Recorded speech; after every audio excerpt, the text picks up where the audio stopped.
প্রিয় দর্শক, ব্রাহ্মণবাদ একটি মারণ ব্যাধি। এই ব্যাধি মানুষের মস্তিষ্ককে দখল করে গোটা সমাজকে পঙ্গু করে দেয় এবং ধ্বংসের দিকে নিয়ে চলে যায়।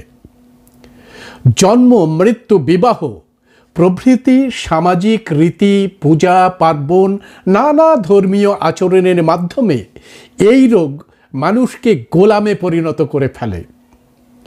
বিগত কয়েক বছর ধরে একেবারে একটা ছোট্ট দল যে পথে এই ব্রাহ্মণ্যবাদ মানুষের মস্তিষ্ককে কবজা করে ফেলে সেই পথগুলোকে প্রবল প্রতিরোধ গড়ে তুলেছে। একটা মহাজাগতিক পরম্পরাকে অনুসরণ করে এই ছোট্ট দলটি সামাজিক এবং সাংস্কৃতিক জগতে একেবারে ঝড় তুলে দিয়েছে। আমাদের মধ্যে আজকে উপস্থিত আছেন যারা এই সামাজিক পরিবর্তনের জন্য নিরন্তর কাজ করে চলেছেন।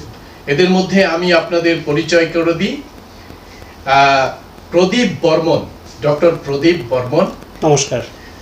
আছেন অধ্যাপক সুধাকর সর্দার, আছেন সঙ্গীত শিল্পী জয়দেব মণ্ডল, এবং এই যে পুরো যে মডেলটা, তার যে পরিকল্পক এবং শিল্প চেতনায় সমৃদ্ধ করার জন্যে যিনি নতুন নতুন ভাবনা নিয়ে জনমানসকে এই প্রোগ্রামের দিকে আকৃষ্ট করছেন, সেই মৃত্যুঞ্জয় সর্দার মহাশয়। আমি ভয়েস অফ বহুজনের পক্ষ থেকে সবাইকে স্বাগত জানাচ্ছি।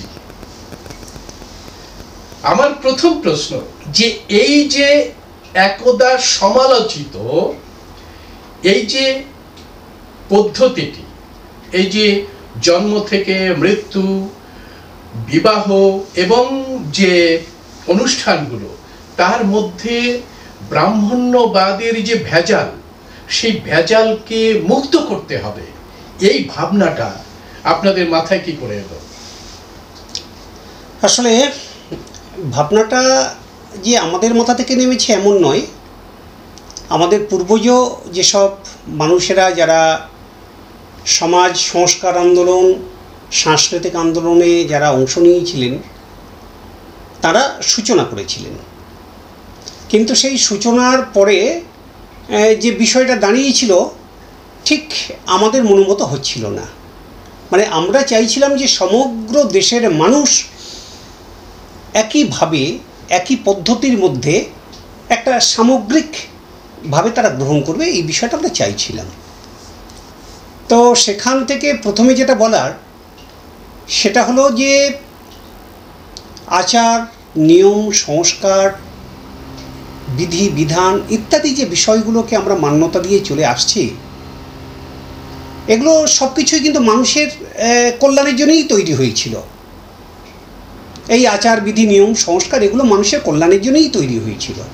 যেমন ধরুন, আমাদের শতাব্দী প্রাচীন একটি পুরানো বাড়ি, যে বাড়িতে আমাদের পূর্বপুরুষেরা মানে একেবারে আনন্দে বসবাস করে গেছেন। এখন বয়সের ভারে সেই বাড়িটা জীর্ণ, ভগ্ন। সে বাড়িটাতে পলেস্তারা খসে গেছে, ছাদ ধসে পড়ছে এবং সেখানে আগাছার জন্ম হয়েছে। সেখানে সব বিষধর কীটপতঙ্গ, সাপ নিরাপদে আশ্রয় নিয়েছে। এখন ওই বাড়িতে সেই প্রাচীনত্বের মায়া রেখে যদি আমরা বসবাস করতে থাকি, তাহলে কি হবে? আমাদের বিপদ এবং আমাদের প্রাণহানির সম্ভাবনা প্রবল হবে। কেন না? ওটাকে সংস্কার করে না নিলে ওখানে আর বাসযোগ্য ব্যবস্থা থাকছে না। তাই আমাদের সেই প্রাচীন বাবা ঠাকুরদা পূর্বপুরুষেরা বসবাস করে এসেছেন, মানে এই বাড়িটাতে আমাদের থাকতে হবে, একে কিছুতেই বদলানো যাবে না, এই যে মানসিকতা ঠিক নয় ভেবেই আবার ওই বাড়িটাকে সংস্কার করতে পারলে আবার আমরা নিরাপদে ওখানে। ব্রাহ্মণবাদে অসুবিধা কি ছিল? ব্রাহ্মণ দিয়ে শ্রাদ্ধ করানো, ব্রাহ্মণ দিয়ে বিয়ে করানো, ব্রাহ্মণ দিয়ে এই যে মুখে ভাত দেওয়া, এই অনুষ্ঠান করানো, কি অসুবিধা ছিল? হ্যাঁ, অসুবিধা এইখানে অসুবিধা যে আমাদের পূর্বজনেরা তারা যে ব্যবস্থাটাকে লাগু করে গিয়েছিলেন, এই শ্রেণীর মানুষেরা এসে সেইটাকে বিপদগামী করে দিয়ে বাণিজ্যিক জায়গায় নিয়ে যায় এবং সমাজে শোষণমূলক একটা ব্যবস্থা তৈরি করে, যে ব্যবস্থাটা সমাজের পক্ষে অকল্যাণকর। বিবাহ, শ্রাদ্ধ, জন্মদিন, গৃহপ্রবেশের নামে এবং 365 দিনের প্রায় প্রতিদিনই প্রতি বাড়িতে গিয়ে তারা যে মানুষের শোষণ করে পয়সা কড়ি, চাল, টাকা, ধন দৌলত তারা তাদের হেফাজতে নিয়ে যাচ্ছে, এবং তারা যে সেই যোগ্য মানুষ তাও নয়, জন্মসূত্রে তারা সেই শক্তি নিয়ে তারা যোগ্য মানুষের বাড়ি থেকে অযোগ্য মানুষেরা অনেকাংশে, সর্বত্র নয় অনেকাংশে অযোগ্য মানুষেরা তারা নিয়ে যাচ্ছে। এটা আমাদের দেশের পক্ষে, আমাদের রাষ্ট্রের পক্ষে, সমাজের পক্ষে এটা অকল্যাণকর বলেই আমরা বিবেচনা করছি। কারণ উৎসব, পালাপার্বণ, অনুষ্ঠান এগুলো মানুষের জীবনের সঙ্গে অঙ্গাঙ্গি জড়িয়ে আছে, এগুলো থাকবে। কিন্তু আমাদের পূর্বজনেরা পূর্বে যে ব্যবস্থা চালু করেছিলেন সে তো ছিল কল্যাণকারী পথ, সেখানে কোনো শোষণের ব্যবস্থা ছিল না। এখানে অকল্যাণকারী পথ কি? এখানে অকল্যাণকারী পথ বলতে এটা যে আমাদেরকে বিভ্রান্ত করে আমাদের বাড়ি থেকে অর্থ সম্পদ এক একটি অনুষ্ঠানের মধ্য দিয়ে তারা টেনে নিয়ে চলে যাচ্ছে, এটা অকল্যাণকর। সে তো একটা পৌরোহিত্য করতে গেলে কিছু জিনিসপত্রের বিনিময় হয়। যে ব্রাহ্মণ্যবাদ সমগ্র দেশের পক্ষে একটি বিপজ্জনক ব্যবস্থা, যে ব্যবস্থার মধ্যে জাতপাত, উঁচু নিচু, ভেদাভেদ এই ব্যাপারগুলো জড়িয়ে আছে, এবং সেই উঁচু নিচু জাতপাত ভেদাভেদের ফলে সমাজের এক শ্রেণীর মানুষ একেবারে অলৌকিক তত্ত্বের উপরে সমাজের মাথায় বসে আছে, আর সিংহভাগ মানুষ তারা ওই শাস্ত্র এবং ওদের কথা, ওদের বলা কথা ধরে একেবারে তাদের পায়ের তলায় পড়ে আছে, এবং তারা অনেকাংশে যোগ্য মানুষ। কারণ গুণ ও কর্মের ভিত্তিতে মানুষ যদি শ্রেষ্ঠ হয়ে উঠত, তাকে যদি সম্মান করা যেত, তাহলে প্রয়োজন হতো না। কিন্তু এখানে ভারতবর্ষের চিত্রটা তো অন্যরকম। এখানে গুণ ও কর্মের কোনো মূল্য থাকছে না, সেখানে জাতি তত্ত্বকে প্রাধান্য দেওয়া হচ্ছে, জন্মের ভিত্তিতে মানুষকে প্রাধান্য দেওয়া হচ্ছে। তার জন্যে এই ব্যবস্থাটা আমাদের কাছে অকল্যাণকারী। এটা কি কোনোভাবে জনস্বার্থ বিঘ্নিত করছে? অবশ্যই জনস্বার্থ বিঘ্নিত করছে, কারণ এই ব্যবস্থা আমাদের যে প্রাচীন ভারতের পরম্পরা, সেই পরম্পরাকে বিনষ্ট করছে। আমাদের প্রাচীন ভারতের যে সংহতি, যে ভ্রাতৃত্ববোধ, সেই ব্যবস্থাটাকে এখানে ধ্বংস করে দিচ্ছে। এই ব্যবস্থার মধ্যে সমগ্র মানব জাতি আমরা ঐক্যবদ্ধভাবে একে অপরের ভাই বলে পরিচয় দিতে পারছি না। পৌরোহিত্য শব্দটি কিন্তু ব্রাহ্মণ শব্দের সঙ্গে একাত্ম নয়। সমাজ সংসারের পুরোভাগে দাঁড়িয়ে যিনি মানুষের কল্যাণ সাধন করবেন তিনি হবেন পুরোহিত। তো সেই পুরোহিতকে হতে হবে নির্লোভ, সেই পুরোহিতকে হতে হবে মানবিক, সেই পুরোহিতকে হতে হবে একেবারে সব মানুষের কাছে গ্রহণযোগ্য চরিত্র তাকে নির্মাণ করতে হবে। ফলে সেই জায়গা এখানে যে কোনো মানুষ, এই বর্ণবাদ ব্যবস্থার মধ্যে আমরা যেখানে আছি, যে কোনো মানুষ আমরা সেই পৌরোহিত্য করতেই পারি। আমি একটু সুধাকর বাবুর কাছে আসবো। সুধাকর বাবু, এই যে আপনারা যে মডিউলটাকে সামাজিক পরিবর্তনের জন্য, সাংস্কৃতিক পরিবর্তনের জন্য এবং চিন্তন ক্ষেত্রের একটা ব্যাপক পরিবর্তনের জন্য আপনারা যেভাবে নিরন্তর কাজ করে চলেছেন একটা নির্দিষ্ট লক্ষ্য ধরে, সেখানে আমরা দেখতে পাচ্ছি যে ব্রাহ্মণই শেষ কথা নয়। ব্রাহ্মণের উপরে ছেড়ে দিয়ে, তার উপরে ছেড়ে দেওয়া হচ্ছে সে স্বর্গে যাওয়ার ব্যবস্থা করবে, সে পিণ্ডি চটকাবে, পিণ্ডি গেলাবে আত্মা প্রেতাত্মাকে, এবং তাকে দিয়ে সে স্বর্গে যাওয়ার ব্যবস্থা করবে। ব্রাহ্মণ তুষ্ট না হলে স্বর্গে যাওয়ার ব্যবস্থা নেই। কিন্তু আপনাদের এই মডিউলে আমরা দেখতে পাচ্ছি ব্রাহ্মণ বিষয়টা নেই, এবং ব্রাহ্মণ শুধু নেই নয়, সকলের পার্টিসিপেশন দেখতে পাচ্ছি, প্রত্যেকটা মানুষের পার্টিসিপেশন দেখতে পাচ্ছি। যিনি মৃত, তার যে স্ত্রী, যিনি শোকাহত পুত্র কন্যাদের ভূমিকা দেখতে পাচ্ছি, তার পড়শীদের ভূমিকা দেখতে পাচ্ছি, এবং তার যে গুণাগ্রাহী মানুষগুলো আসছে তাদেরও অংশগ্রহণ দেখতে পাচ্ছি। তো এই পরিকল্পনাটা আপনাদের মাথায় কি করে এলো? পরিকল্পনাটা বলতে আসলে আমি এই দলের সঙ্গে পরবর্তী ক্ষেত্রে যুক্ত হই, মানে ওনারা কোথাও থেকে আমাকে চিহ্নিত করেন আর কি। তারপরে আমাকে আমন্ত্রণ জানান, আমি প্রথম মৃত্যুঞ্জয় সর্দারের বাড়িতে যাই একটা অনুষ্ঠানে, তারপর সেখানে প্রদীপদার সঙ্গে পরিচয়, জয়দেবদার সঙ্গে পরিচয়। তো আমি এই ব্যাপারটা অনেকদিন থেকে আমার মাথায় ঘুরছিল, যখন দেখছি যে এই ধরনের বিবাহ শ্রাদ্ধানুষ্ঠানের নামে এই প্রচুর জিনিসপত্র, সেই একটা কথা বলে না যেটা দীনকৃষ্ণ বাবুর ওই কীর্তনে আমরা দেখেছি, যে উনি বলেছেন দান আর দাবি এই দুটোর মধ্যে পার্থক্য। মানে যেটা দান করছি না দাবি করছি, ব্রাহ্মণ যখন সে ফর্দ লিখে দিচ্ছে যে আমার এই এই জিনিস দরকার নতুবা অনুষ্ঠানটা করা যাবে না, সেটা দান থাকছে না, সেটা দাবি হয়ে যাচ্ছে। তো এই যে দাবির ব্যাপারটা নিয়ে আমার দীর্ঘদিন মাথায় আসছিল। আবার মনে হচ্ছিল যে বামপন্থী বা ওই রকমভাবে ওরা যেভাবে শ্রদ্ধানুষ্ঠান বা স্মরণ সভাটা করে থাকে আর কি, সেটা আমার সমাজের, আমার দেশের মানুষের কাছে গ্রহণযোগ্য করা খুব মুশকিল আছে। কেন বাবা সাহেব একটা কথা বলেছে যে human beings have a natural লংইং টু বিলং টু রিলিজিয়ান, মানে কোনো ধর্মের সঙ্গে সন্নিহিত থাকাটা মানুষের যেন অন্তর্নিহিত একটা প্রবৃত্তি, যার জন্য তো বাবা সাহেব কি সারা জীবন কি তিনি কোনো ধর্ম ছাড়াই থাকতে পারতেন না? পারতেন। তিনি একেবারে শেষে গিয়ে বৌদ্ধ ধর্মে প্রত্যাবর্তন কেন করলেন? মানুষকেই অনুষঙ্গের ব্যাপারটা বোঝানোর জন্যে, যে তোমাকে কোনো একটা মতাদর্শের সঙ্গে সন্নিহিত থেকেই কাজগুলো করতে হবে। তো এই প্রসঙ্গে বলে নিই, এটা নিয়ে এখন কেউ কেউ প্রশ্ন করছে যে আমরা যে এই যে রিচুয়ালসটা এই বিশেষ করে করা হচ্ছে, সেই রিচুয়ালসগুলোর মধ্যে কিছুটা চলে আসছে, যেমন প্রকৃতি পূজা। তাদের বক্তব্য হচ্ছে এর মধ্যেও তো একটা ব্রাহ্মণ্যবাদ রয়েছে।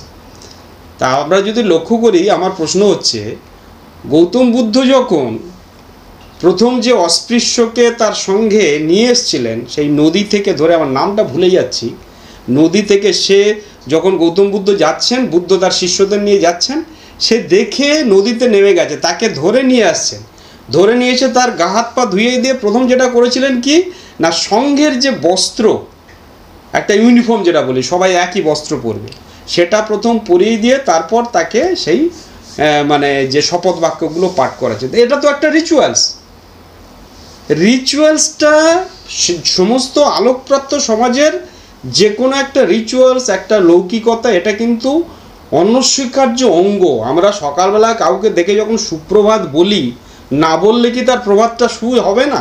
কিন্তু আমরা বলি কেন না, এটা একটা লৌকিকতা, এটাও কিন্তু একটা রিচুয়ালস, কিছু একটা রিচুয়ালস থাকবে। তো আমি দেখলাম যে মৃত্যুঞ্জয়রা যে সমস্ত রিচুয়ালসগুলো করছে, প্রদীপবাবুরা, জয়দেব দ্বারা করছেন, অদ্ভুতভাবে সেটার মধ্যে দেখছি যে আমাদের সেই প্রাচীন সনাতনী প্রকৃতিকে উৎসর্গ করে যে সমস্ত আমাদের শপথ বাক্য, তাকে রক্ষা করার যে প্রতিশ্রুতি, মানে আসলে পাশ্চাত্য মানে ভারতীয় দর্শনে এলিমেন্ট বলতে যেটা বোঝায় সেটা হচ্ছে কিন্তু ভূত, পঞ্চভূত, মানে পাঁচটা এলিমেন্ট, এরা সেটাকে করে দিয়েছে ভূত মানে ভূত, স্পিরিট। আসলে পঞ্চভূত মানে পাঁচটা, পরিষ্কার রয়েছে, মানে আমাদের ভারতীয় দর্শন পড়ে দেখুক পরিষ্কার, সেখানে বলা হচ্ছে এলিমেন্ট মানে কিন্তু ভূত, মানে বাংলাটা করছে, বা আমি যদি অন্যভাবে বলি আর কি। তো এনাদের সেই মডিউলসটার মধ্যে রয়েছে সেই প্রকৃতিকে উৎসর্গ করা, প্রকৃতির প্রতি মানে শপথ বাক্য পাঠ করা, তার সঙ্গে সঙ্গে রিলেট করে দেওয়া হচ্ছে আমি সমাজের প্রতি, তোমার অনুপস্থিতিতে বাবা তুমি এখন নেই, তোমার অনুপস্থিতিতে আমি মায়ের প্রতি এই কর্তব্য পালন করব, ভাইদের প্রতি এই কর্তব্য পালন করব, সমাজের প্রতি এই কর্তব্য পালন করব। এই কথাগুলো যখন আমরা রিপিটেডলি বলতে থাকি, তখন আমার মধ্যে একটা দায়বদ্ধতা চলে আসবে। তো আমি দেখলাম যে কেবলমাত্র ওই কেবলমাত্র ওই যে যেটাকে বলে স্মরণ সভা একেবারে করলে সেইটা হবে না। এই কিছুটা এটাকে বলবো ধর্মীয় অনুষঙ্গ, আপনি যদি বলেন সেটা বলুন, অসুবিধা নেই। এই যে প্রকৃতিকে উৎসর্গ করে যে আমরা শপথ বাক্যগুলো করাচ্ছি, হ্যাঁ ধম্মা বলেছিলেন, হ্যাঁ, যেটা আপনি বলছেন খুব সুন্দর একটা ধরিয়ে দিলেন, ধর্মের কেন্দ্রে ঈশ্বর কিন্তু ধর্মের কেন্দ্রে মানুষ। আমরা যেটা করছি সেই সনাতনী ধর্ম একটা মতাদর্শ যার কেন্দ্রে কিন্তু মানুষ, যার জন্যে এখানে আপনি যেটা বলছিলেন সবার পার্টিসিপেশন, সমস্ত আলোকপ্রাপ্ত সমাজে আপনি দেখবেন আলোকপ্রাপ্ত যে এনলাইটেন্ড রিলিজিয়ানগুলো, আপনি যদি বুদ্ধিজম দেখেন, ক্রিশ্চিয়ানিটি দেখেন, ইভেন ইসলামও দেখেন, সেখানে সবার পার্টিসিপেশন, সেখানে ধর্ম মানে একটা ধর্মের মধ্যে বর্ণের যে বিভাজন একমাত্র হিন্দু ধর্মে আছে, ব্রাহ্মণ্য ধর্মে আছে, ওদের তো সেই বিভাজনটাও নেই, কিন্তু সেখানে ক্লাসের ডিভিশনটা তো রয়েছে, ধনী গরিব সবাই একসঙ্গে চলে আসছে। আপনি দেখুন যে ইসলামের যে অনুষ্ঠানগুলো হয়ে থাকে, যে মহিলারা যে বোরখা পরে যায়, আমরা এটা জানি না, অনেকেই জানি না, পুরুষদেরও হিজাব পরার নিয়ম রয়েছে। তার মানে কি, তোমার হাতে যতই অলংকার থাক, যাই ভূষণ থাক, সব ঢাকা দিয়ে সবাই এক হয়ে গেলাম। এই যে ব্যাপারটা, সবার পার্টিসিপেশন, সবার অংশগ্রহণ, এটা আলোকপ্রাপ্ত প্রত্যেকটা ধর্মের প্রত্যেকটা সমাজের বৈশিষ্ট্য।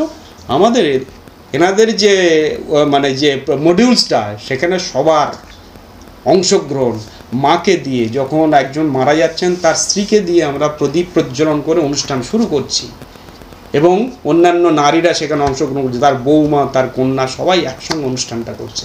এটা আমার ভীষণ ভালো লাগলো। তারপর আমি ওনাদের সঙ্গে যোগদান করলাম।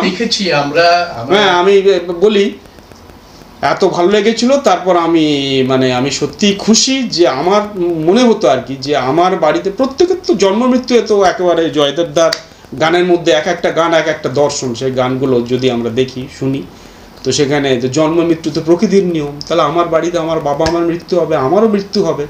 তাহলে যদি আমার বাবা যে অসুস্থ বাবা মারা গেলে আমি এগুলো নিয়ে প্রচার করছি, তাহলে কি করব?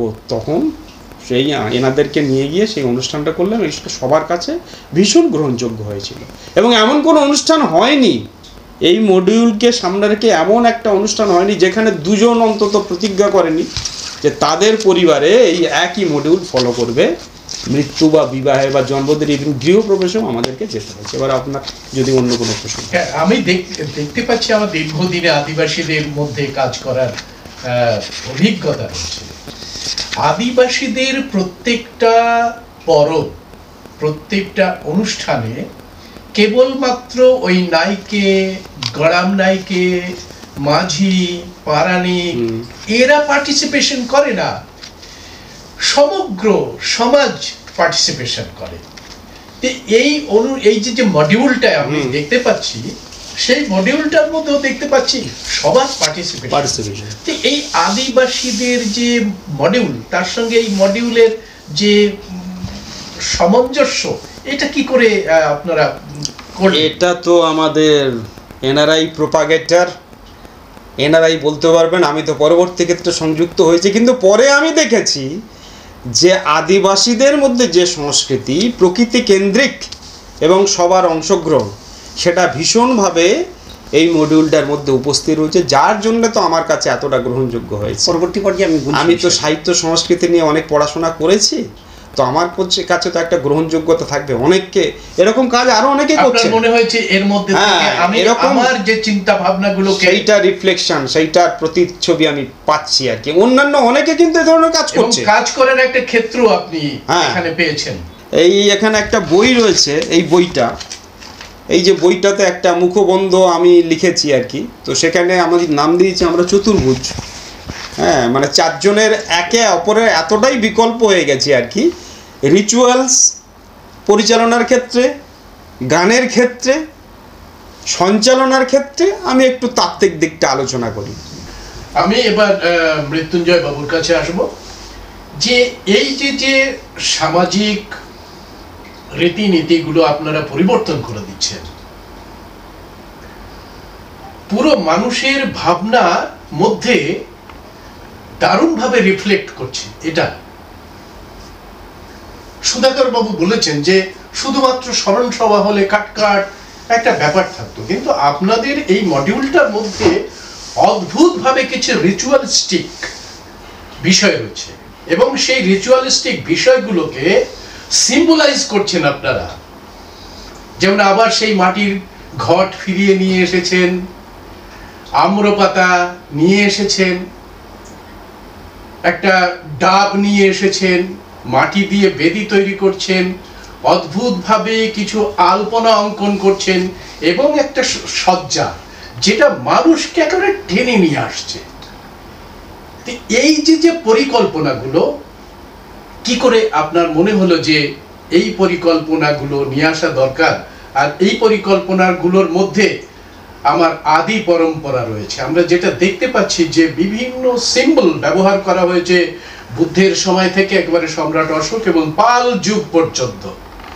সেই ভাবনাটা কি আপনারা আবার এখানে বুনন করতে চেষ্টা করছেন?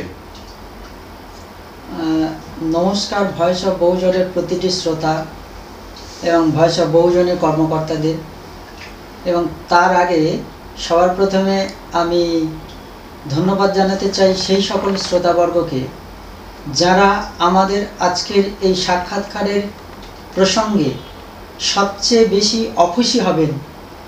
তাদেরকে আমি সবার প্রথমে এবং বেশি বেশি করে ধন্যবাদ জানাচ্ছি।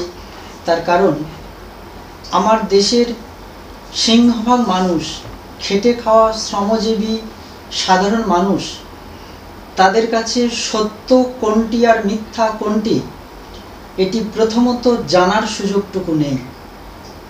দ্বিতীয়ত জানলেও বা জানালেও সেটি যে সত্য না মিথ্যা সেটি যাচাই করারও তেমন ব্যবস্থা নেই।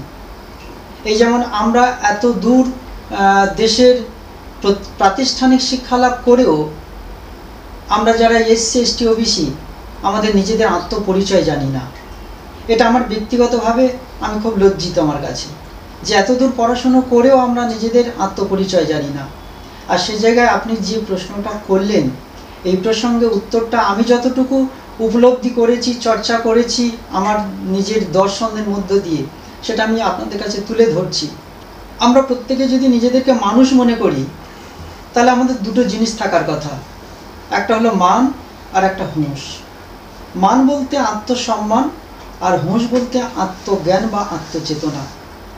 যে দুটো দ্বারা প্রতিটি মানুষ তার নিজের কোনো একটি খারাপ কাজ সম্পর্কে নিজে বিচার করে নিজে অন্যের কাছে লজ্জিত হতে থাকে, ক্ষমা প্রার্থী হয়, আবার নিজের কোনো একটা ভালো কাজ দ্বারা সে গর্ববোধ করে অন্যের কাছে নিজের শ্রেষ্ঠত্বের বা যোগ্যতার দাবিদার হয়ে ওঠে। ঠিক একইভাবে আমরা যে কাজটা, সামাজিক কাজটা শুরু করেছি এর প্রধানত চারটি কারণের জন্য।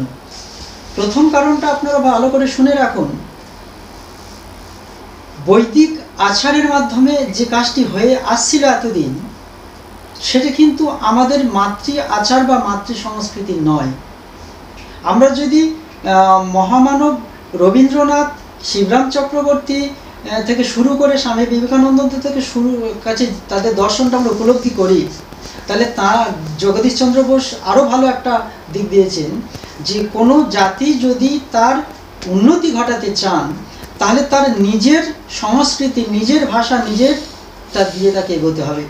তাহলে আমরা আমাদের মাতৃভাষা বাংলা, আমাদের বাংলার সংস্কৃতি আমাদের, সুতরাং বৈদিক আচারে বা ব্রাহ্মণ বা পুরোহিতকে দিয়ে যে আচারটা করা হয় সেটি আমার মাতৃভাষা হয় না।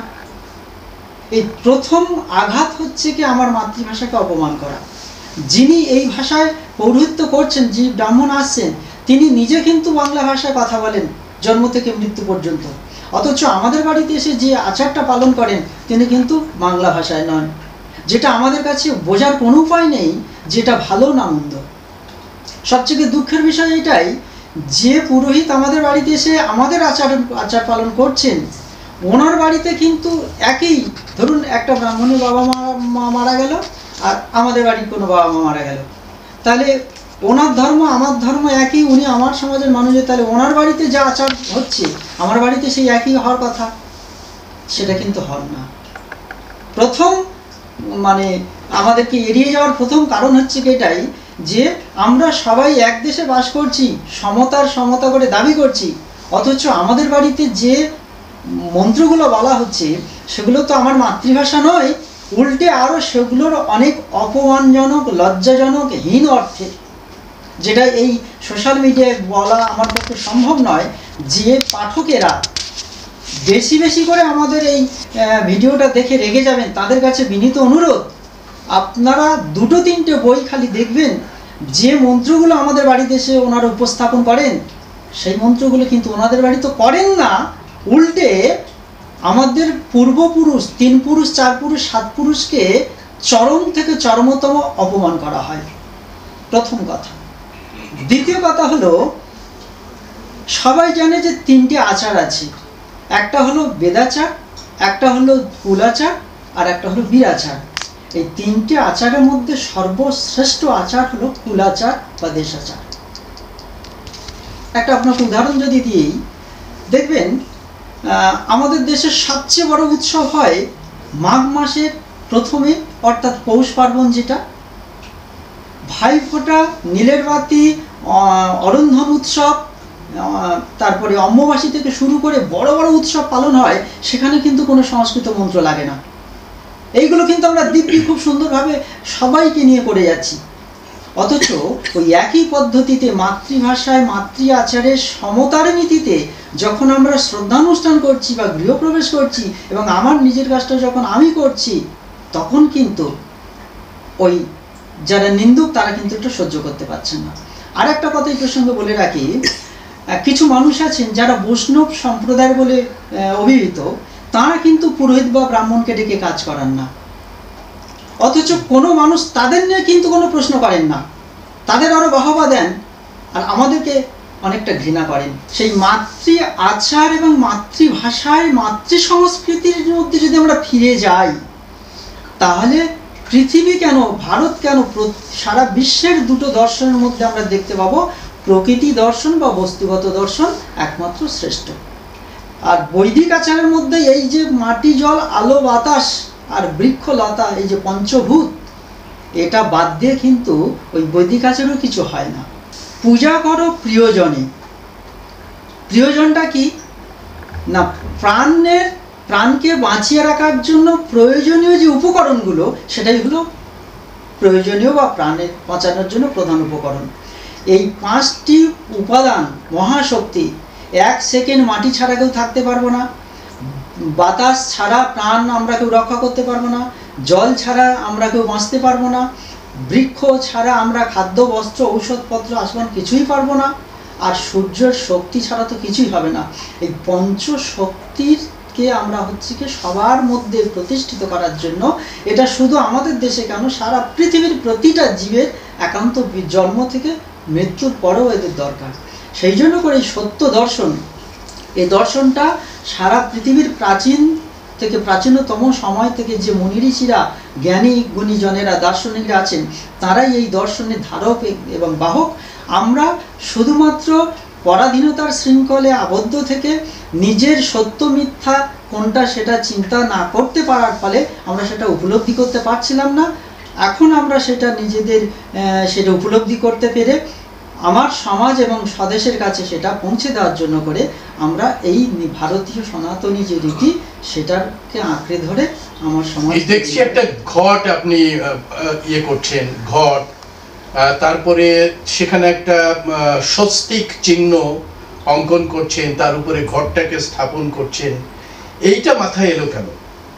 এটা মাথায় এলো যে পৃথিবীর যে ধারক মণ্ডলীটা রয়েছে, অর্থাৎ এই যে জীব মণ্ডলী সারা রয়েছে, সেটার একটা ধারক পাত্র আছে যাকে আমরা ধরিত্রী বা বসুমাতা বলি। সেই বসুমাতার যে উপর যে জলটা ধরে রেখেছে, তার থেকে জীবনের সৃষ্টির প্রথম সূত্র সেখান থেকে তৈরি হচ্ছে, তুলেছি। তাই বসুমাতা কাছ থেকে আমরা যে সমস্ত শিক্ষা পাচ্ছি, জন্মের ধারক, সেইটার প্রতীক হিসাবে ওই মাটিটাকে গ্রহণ করা হয়। আর জলের পাত্রটা তো, জল তো শুধু রাখা যায় না, একটা পাত্র দরকার। সেই জন্য করে ওই মঙ্গল ঘটটা ওখানে স্থাপন করা হয়। আর প্রদীপ সর্বশক্তির উৎস হিসাবে সেখানে আমরা দিয়ে থাকি। এটা প্রতিটি ধর্মের মধ্যে সেটা পালন করা হয়। আলোর ছাড়া বাঁচতে পারবো না। আর বাতাস তো সেটা রয়েছে।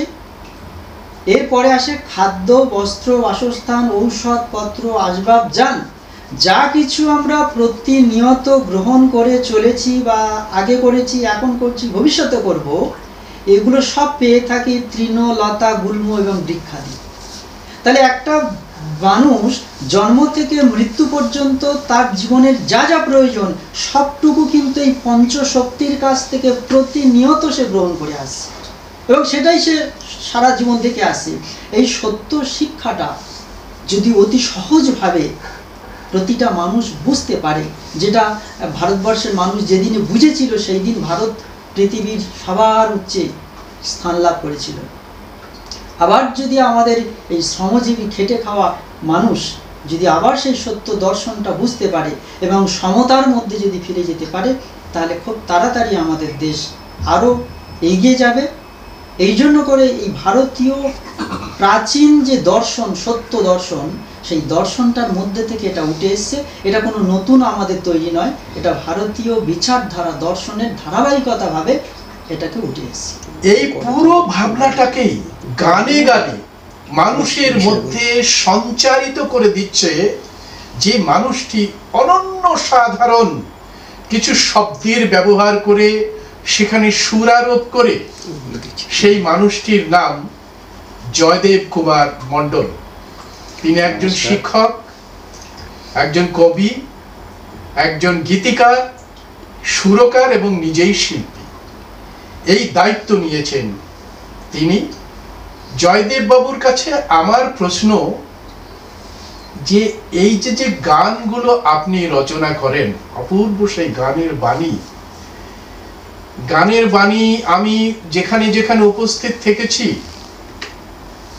তখন দেখেছি যে যখন আপনি বলছেন যে সকালে নতুন সূর্য উঠিল, পাখিরা গাহিল গান, তখন হাউ মাউ করে যারা বিয়োগ ব্যথায় ব্যথিত সেই মানুষগুলো চোখ দিয়ে অশ্রুধারা নেমে আসছে।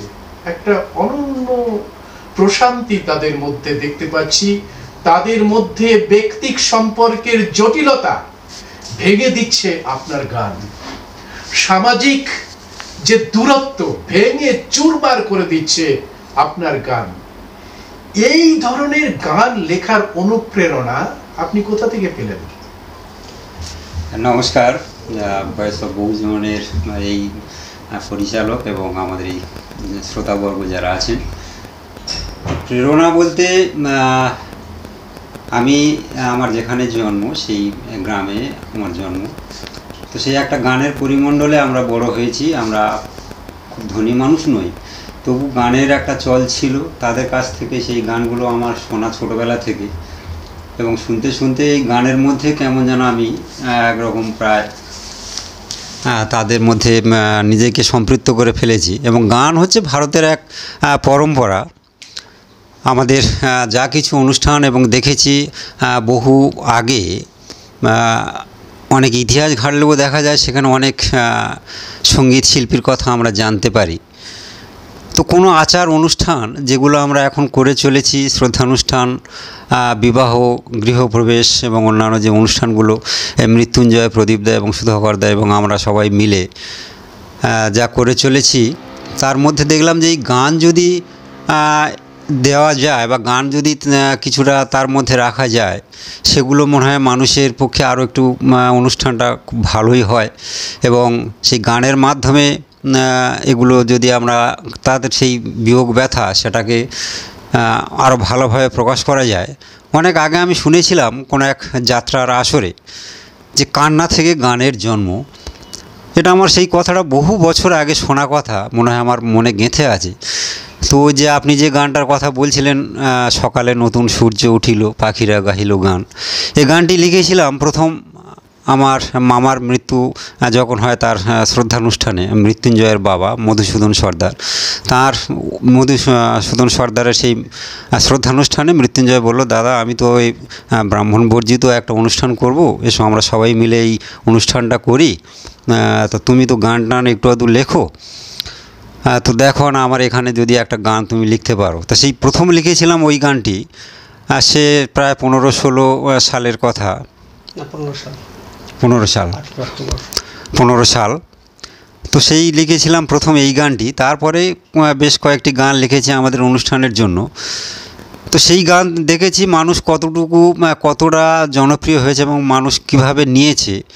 এবং মানুষ এই গানটার মধ্যে তাদের যে স্বজন হারানোর যে বিয়োগ ব্যথা, যে যন্ত্রণা, যে শোক, তারা কিভাবে সম্পৃক্ত হয়েছে আমি অনুভব করতে পেরেছি এবং সেটা আমাকে আরও উৎসাহ দিয়েছে এবং আমার গান লেখার জন্য সেটা একটা প্রেরণা বলতে পারে। এবং সবার আশীর্বাদে আমি লেখার চেষ্টা করছি আরও দু একটি আরও যেসব অনুষ্ঠানগুলো রয়েছে গানগুলো লেখার, এই আর কি। প্রদীপবাবু, এই যে সব কিছু মিলে একদিকে বৌদ্ধিক চর্চা হচ্ছে, তাত্ত্বিক আলোচনা হচ্ছে, সেই তাত্ত্বিক আলোচনার নানা দিক মেটাচ্ছেন অধ্যাপক সুধাকর সর্দার। এই যে দার্শনিক যে দিকগুলো, সেগুলো উঠে আসছে, দার্শনিক এবং মাঙ্গলিক দিকগুলো উঠে আসছে আপনার আলোচনার মধ্যে দিয়ে। গানের মধ্যে দিয়ে মানুষ একেবারে উদ্বেল হয়ে যাচ্ছে, একেবারে একাত্ম হয়ে পড়ছে অনুষ্ঠানটির সঙ্গে। পাশাপাশি যখন চারিদিকে তাকিয়ে দেখছে অনন্য একটা রূপসজ্জা। এই যে একেবারে সম্পূর্ণ মিলিত একটি বিষয়ে নিয়ে আপনারা কাজ করছেন, এই বিষয়ের উপর অথেন্টিক শুধু আপনারা এই চারজন কেন কাজ করবেন? এই কাজটা আরো ছড়ানো দরকার। আপনাদের সঙ্গে আরো আরো আরো মানুষের দরকার। যদি আপনারা ব্রাহ্মণবাদ যেমন প্রতিটি গ্রামে একজন ঠিকাদার আছে, তিনি ঠিকা নিয়ে নিয়েছেন 2-3টে গ্রামের। সেই ঠিকাদার কম লেখাপড়া শেখা, একেবারে তার কোন মূর্খের একেবারে চরম, অথচ শিক্ষিত মানুষগুলো, জ্ঞানী মানুষগুলো তার দাসত্ব করছে। তো এই ব্যবস্থাটা সার্বজনীন করার জন্য ওরা যেমন একটা পুরোহিত দর্পণ কিছু একটা করেছে। তা আপনারা এরকম কিছু পরিকল্পনা কিছু ভেবেছেন যে এর মধ্যে দিয়ে আমরা ছড়িয়ে দেব এই বিষয়টাকে? হ্যাঁ দাদা, বিষয়টা হচ্ছে একটু পিছনের ইতিহাস না বললে তাহলে বিষয়টা জানা যাবে না। বিষয় হলো, আমাদের পূর্বে যেসব আমাদের সমাজের বিশিষ্ট মানুষেরা আমাদের পথ দেখিয়েছিলেন, সেটা কিন্তু ঠিক আমরা মেনে নিতে পারছিলাম না, কারণ সেগুলোর মধ্যে ব্রাহ্মণ্যবাদী ব্যবস্থাটা প্রকটভাবে ছিল, শুধু ব্রাহ্মণকে সরিয়ে দিয়ে চলছিল। 2015 সালে মৃত্যুঞ্জয়ের বাবা মধুসূদন সর্দারের শ্রদ্ধাবাসর আমরা করি। সেখানেও আমরা সর্বাঙ্গীনভাবে আমরা এই ব্যবস্থা লাগু করতে পারিনি। 2018 সালে আমরা এই নিয়ে চর্চা করছিলাম যে কি করে আমরা এই অনুষ্ঠানটিকে জনমুখী এবং সর্বস্তরের মানুষের কাছে গ্রহণযোগ্য করে তুলতে পারি। তা নিয়ে কিন্তু আমাদের 3 বছর ধরে কাটা ছেঁড়া ভাবনা চিন্তা চলতে থাকলো। 2018 সালের 22 অক্টোবর আমাদের কাছে এক স্মরণীয় দিন এলো। সেদিন একটা বিবাহের আমন্ত্রণ পেলাম দক্ষিণ বারাসাতে মহামায়া কমপ্লেক্সে। তো সেখানে আমরা যে দীর্ঘ চর্চা করছিলাম এবং প্রাচীন ভারতের যে এই রিচুয়ালস নিয়ে আপনি যে কথাগুলো বলছিলেন, সেই আমাদের প্রাচীন যে অশোক বা তার পূর্ববর্তী সময়গুলোর যে রিচুয়ালস পদ্ধতি, সেগুলো তো আমাদের প্রাচীন ভারতে আমাদের নিজস্ব ঘরানা ভারতীয় সংস্কৃতি, সনাতন পরম্পরা। সেই সনাতনী পরম্পরা নিয়ে আমরা দীর্ঘ পড়াশুনো, দীর্ঘ কাজকর্ম করছিলাম।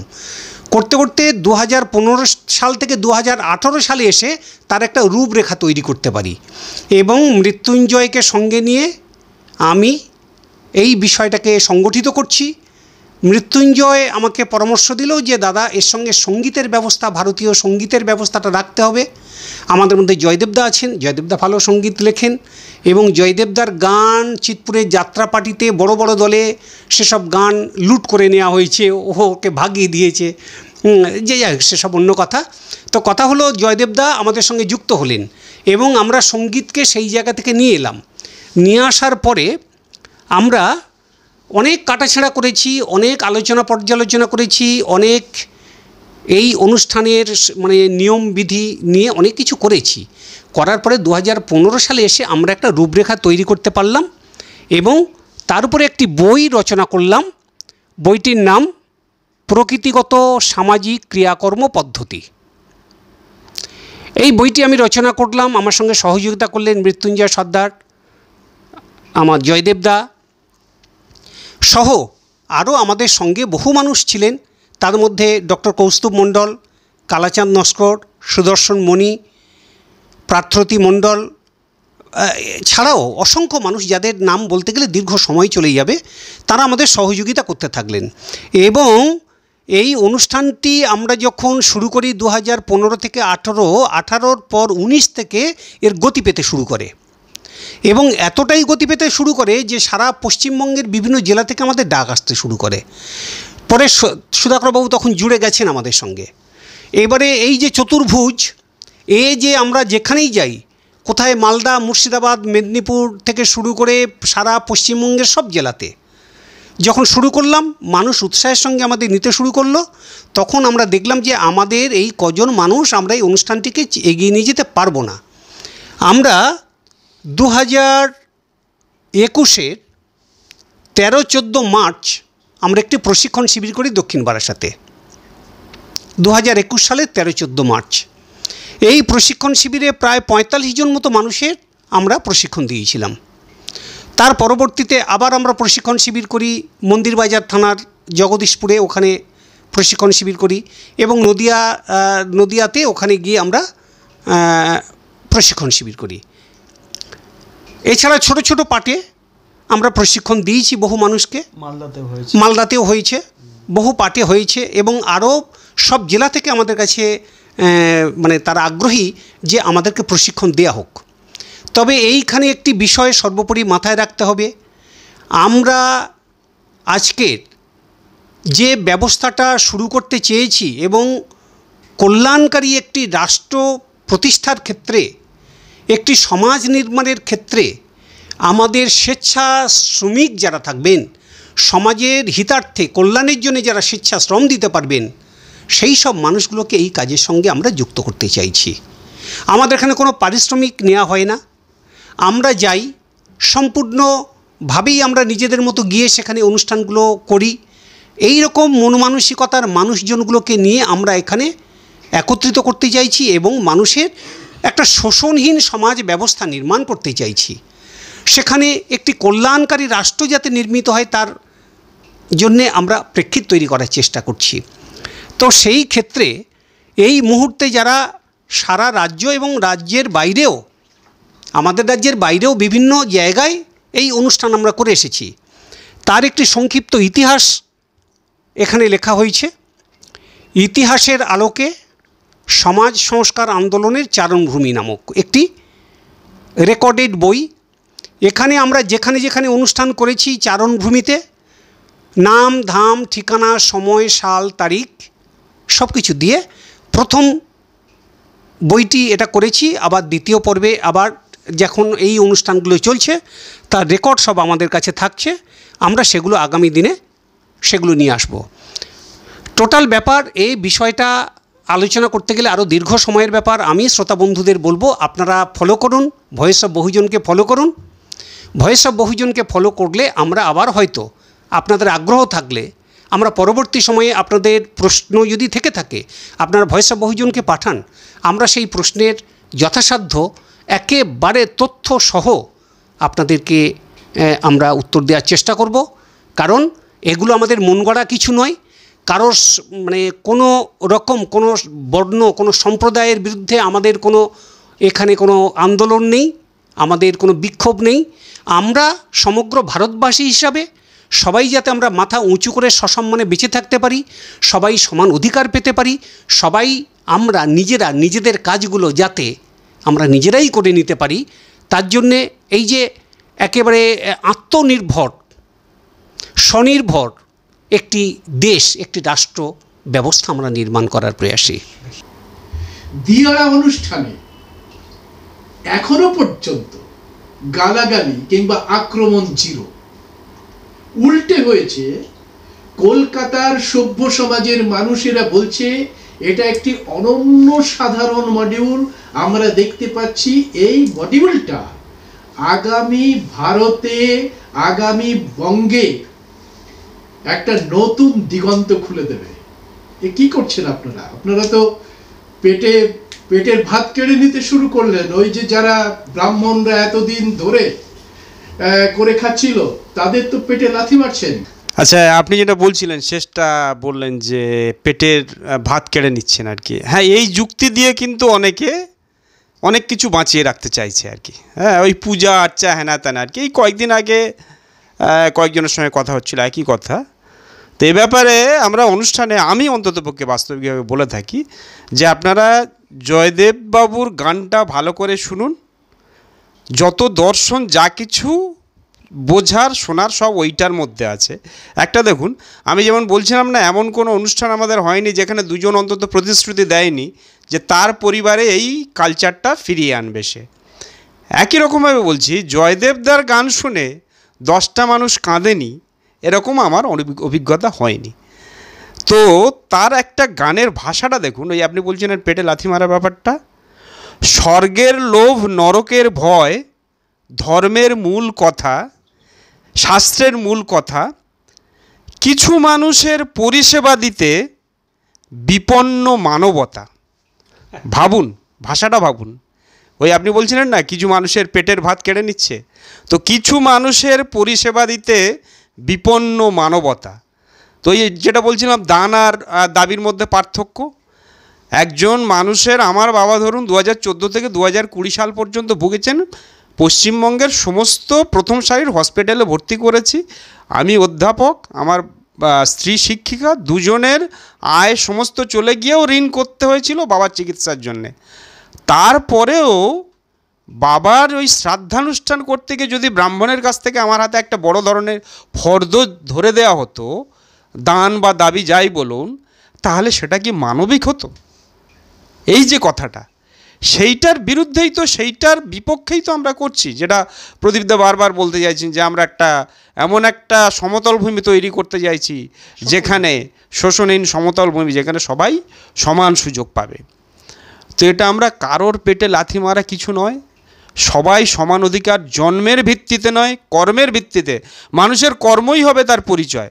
আমাদের মধ্যে কতটা দ্বিচারিতা, আমরা বলছি যে একজনের কর্মের দ্বারা সে স্বর্গে যাবে না নরকে যাবে ঠিক করে দেবে, আবার কি করছি না সেই মানুষটাকে স্বর্গে পাঠানোর জন্য আমরা শ্রাদ্ধানুষ্ঠান আয়োজন করি। এটা আমাদের মধ্যে একটা দ্বিচারিতা। এবং সবচেয়ে কষ্টের ব্যাপার হচ্ছে এই শিক্ষিত মানুষরাই যখন এই কথাগুলো করছে বা এই অনুষ্ঠানগুলো করছে, তখন আমাদের সমস্যা হচ্ছে। আর আপনি যেটা বলছিলেন যে প্রত্যেকটা জিনিসের যখন শুরুটা হয় তখন তার মধ্যে একটা কি আসে, একটা ওই মানে প্রতিবাদ বা একটা রেজিস্ট্যান্স চলে আসে আর কি, এটাকে গ্রহণ করতে পারছি না।